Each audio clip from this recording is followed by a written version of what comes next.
with all my heart that he leaves this world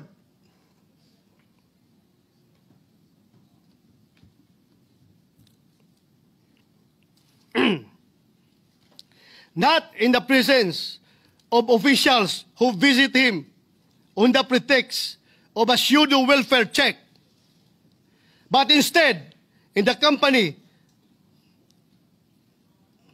of the people he loves.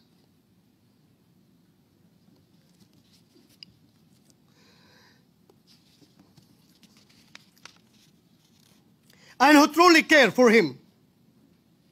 Since none of us here can even hope to match his patriotism, let us at least strive to be half as nation-loving as he was, as he still most certainly is. Kung gusto po natin magpakita ng malasakit sa ating dating Pangulong Duterte.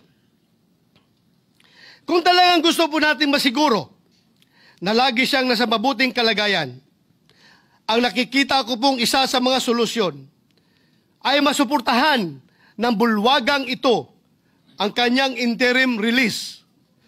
Or more conservatively, let us at least take up proposed Senate Resolution number 18 or resolution expressing the sense of the Senate strongly urging the Philippine government to advocate before the International Criminal Court for the interim release of former President Rodrigo Roa Duterte in a form of house arrest arrangement in a residence in The Hague, the Netherlands.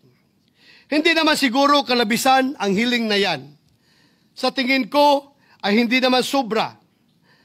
Lalo na't magpapasko na.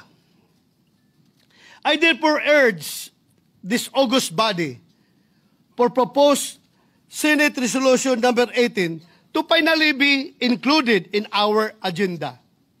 I am asking this not just as a senator, but as a Filipino who believes that one of the best, most patriotic among us who ever lived does not deserve to spend his remaining years in a foreign prison that does not even speak his language, much less feel like home.